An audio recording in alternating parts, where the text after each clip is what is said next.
Okay. Ready? Yes. What's up? Hello, everybody. We're with Griffith. Yep. Pretty awesome. Redwoods Rising. Rabbits Rising. Right. Let's get into this right now because we're in the most beautiful place to be able to do it. Yep. First of all, I want to thank you for showing us and educating us, but we got to share it because this is magic stuff that's going on right now. Yeah. I mean, look where we're at. What does this look like? Everybody comes to this and says, God, look at this is beautiful. Look at all these trees. Yeah, and it's funny is a lot of times I'll see the chase scene in some fantasy movie where the fairies are chasing somebody and they're going through a forest like this. Yeah. And I'll be like, that forest was clear cut.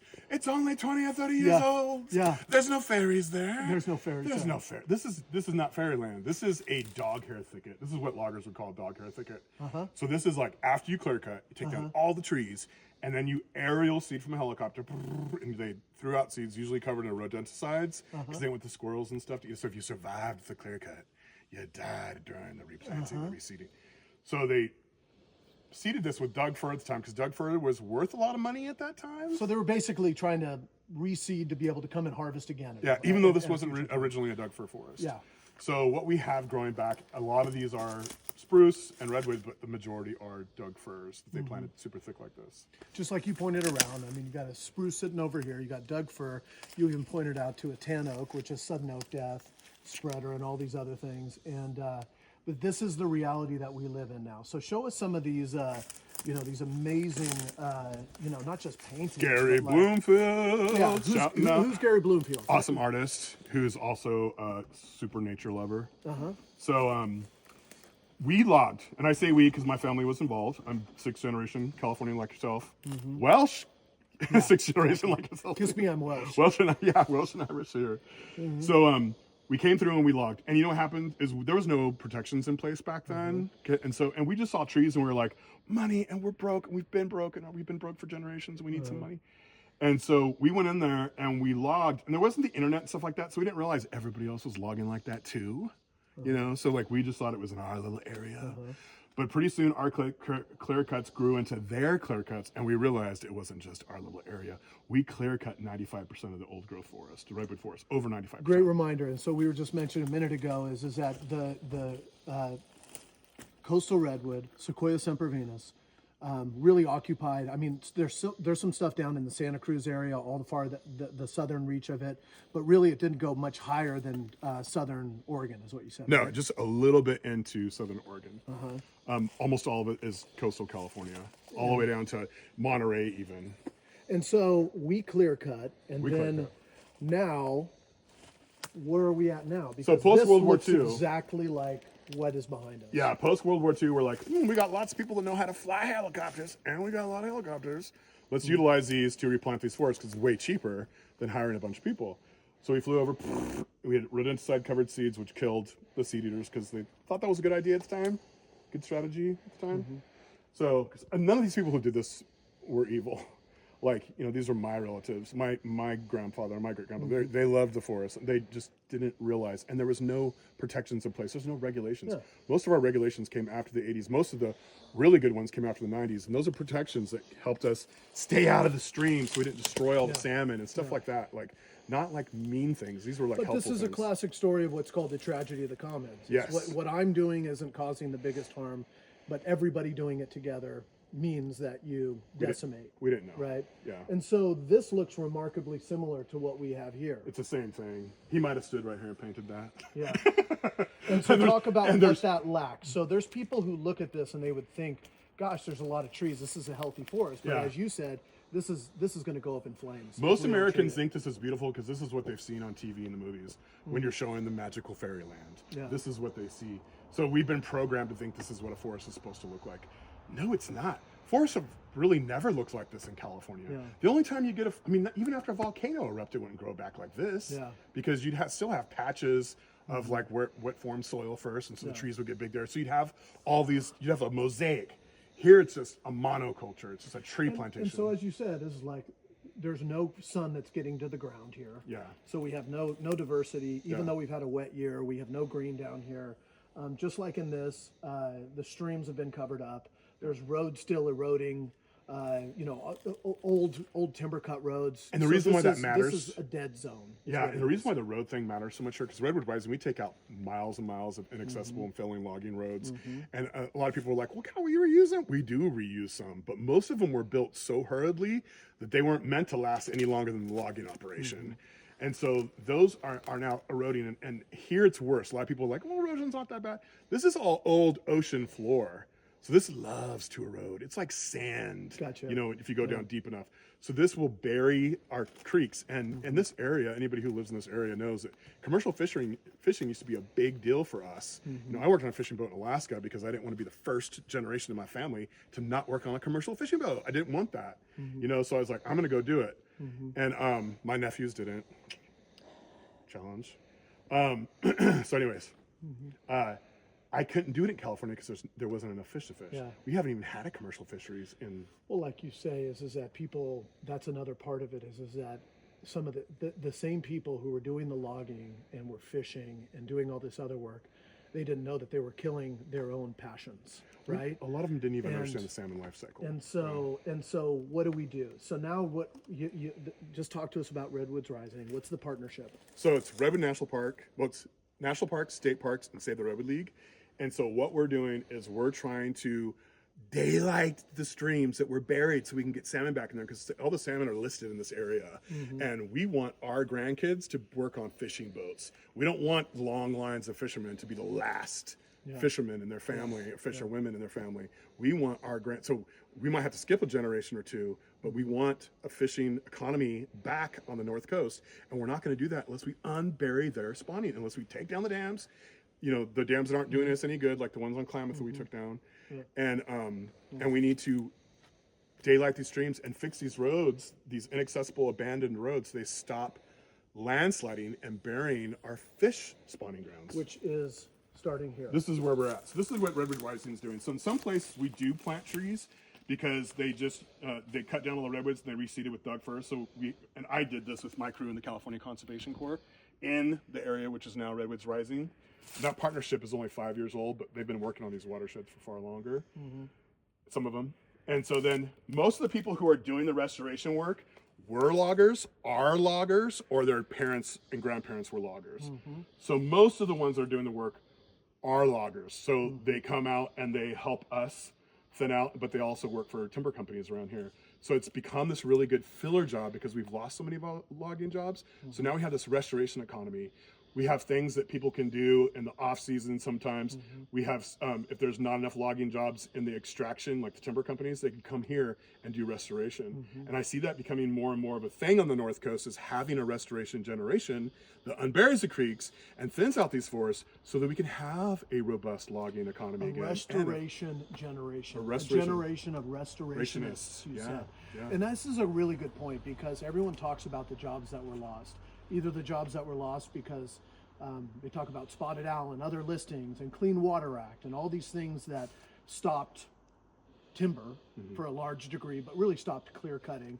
It's not as cost effective to go in and selectively thin because you have to spend so much money for how much product, all these other things. But like, we want to see a generation of people who want to be in the woods and want to be out here, who are working on this stuff, these next phases. And these are investments. So right? like these are there is an extraction component because we have to take some of these trees out so the sun can hit the ground again. Yeah. And there's never been more trees. I think California has more trees now than it ever has, definitely in Humboldt. And so even though we've clear cut 95% of the redwoods, instead of having 10 to 200 trees per acre, we now have 200 to 1,000 or more trees per acre. And when they dry out like this, they become, fire hazard. But if we thinned these, then we can hire people to thin these. If we take out the roads, we can hire people to do that. That will help bring back the fish for future generations. Also, if we do fuels reduction in here and prescribe burns, then firefighters could have a job during the winter. Yeah. So like, restoration economy makes so much sense, and we have a assessment of the restoration economy on our website, redwoodsrising.org. People need to check it out because we need a whole generation of restorationists all up and down California so we can bring back kind of a great place to be. Yeah. Nice office, I would say. Yeah. Kind of one of the best offices you could find. Great place to work, and a good investment for the future, your grandkids, because you'll be providing them jobs in logging and fishing, which we don't really have as much right now.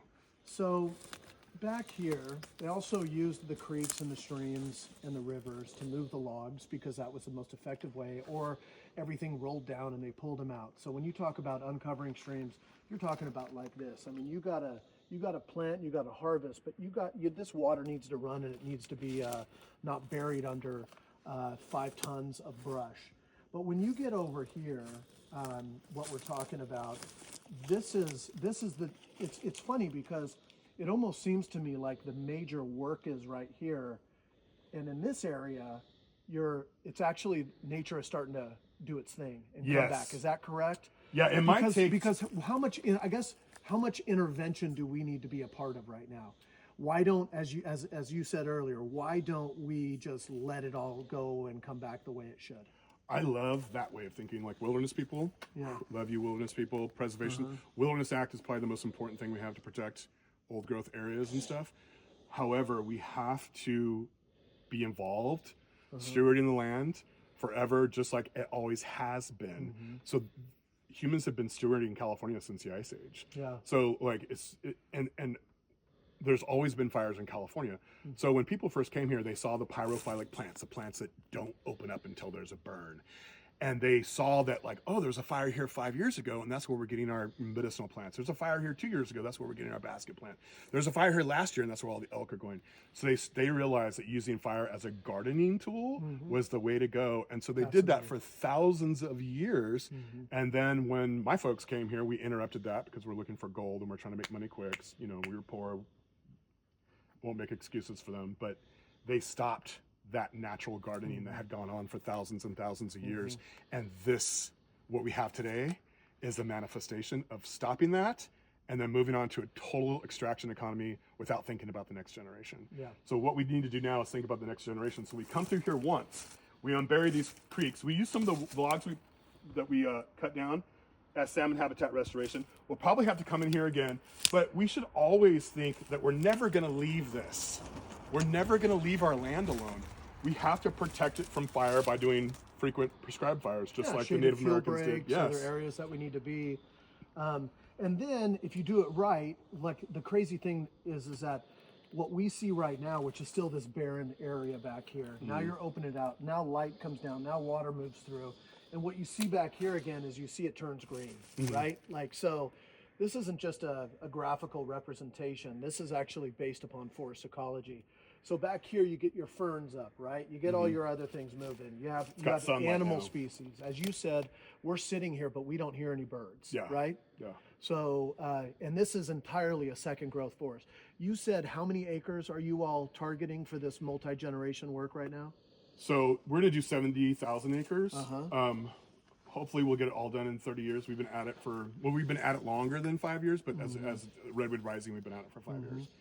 So we're hoping in 30 years we get done with 70,000 acres and like 300 miles of inaccessible and failing old logging roads that we can't use for anything except for watching them kill salmon.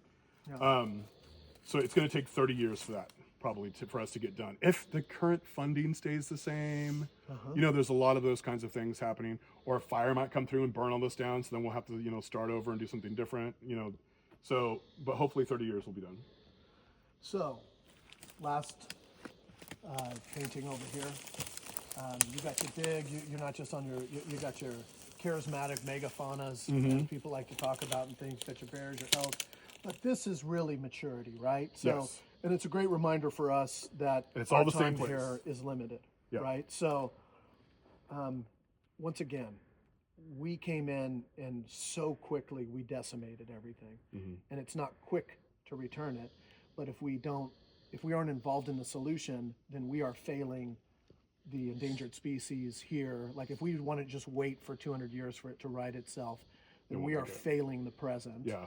And so we have to be able to do selective thinning and good management. Yeah. We have to challenge the people who are either just want to go back to the old days, or the people who want to say you can't touch anything in a forest ever again, and we got to just do what's right. Well, I think when people say they want to go back to the old days, they're talking about the culture more than the forestry practices. And they might not understand that, but like the old ways we did things were not with having the next generation in mind. Yeah. And so like but it felt good. Everybody was making money. There was, you know, felt prosperous. A lot of people who were super poor, like my family came here super poor, like they got money. And so it felt really good. And there was big towns and bustling schools and all that kind of stuff. But that we logged it all. It's gone, you know, so we can't have those times anymore. We have to switch. And with our new knowledge about how forest ecology works and with our new protections, new regulations, I think we're going to do it, because even 1 year after this stage, even 1 year after we daylight, the cutthroat trout and salmon return. And we didn't know it was going to happen that soon. We didn't know. So this is a story of not just whimsical optimism, and not just of fleeting hope. This is a reality of the future. Yeah. And this is a reality that can include an entire workforce, an entire generation of individuals who are righting the wrongs and building and still living the culture of being in the woods. Yes. And caring for it. And it's really a great point. How do people find out more? How do they get involved with Redwoods Rising and other similar efforts? Well, we operate from a bunch of different funding sources, but one of them is donations. So redwoodsrising.org. And we have a lot of jobs too. So keep your eyes on Redwood Rising jobs. And this is not something we should do. This is something we have to do. And we have to do this. Like I just spent a bunch of time with my baby nieces, you know, and I was like, I want you guys to have the experience of whales and salmon and seeing one or two big, maybe their grandkids, one big log in the back of a truck like I saw when I was a kid. Like, I loved logging trucks and seeing one log in the back. You don't see that anymore because we logged them all, except for a very small percentage. So I want that to return. So we have to do this. And what we just found out is we shouldn't be like, oh no, we have to do this. We should be like, oh yeah, we want to do this because it also pays us. It makes us money. It's an investment in the future. We need our salmon back. Yeah, we don't have to have everybody grow up in these communities, leave and go the brain drain, go off and get lost in a place. And because we know that a lot of people do that and then they fight to come back and live in these areas later. But so just thank you, Griff. Thank you to Save the Redwoods League. Thank you to national and state parks that are part of this process. Thank you to everybody who's doing this work, because it's damn inspiring to see action. You just showed us, okay, so we're here. Just immediately, maybe 500 feet over here, you have an area that's been cleared once, and you have another area that's been cleared twice, I think. And you can just see that the effect of the sun and opening up the canopy is... It works. This works. You were talking about the fairies earlier in these trees. Well, the sun is what really brings...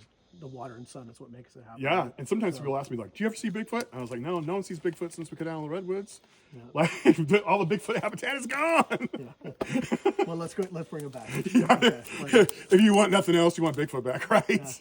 Yeah. Do it for Bigfoot. That's right. Okay. Well, thank you very much. Thank you. Yeah. Cool.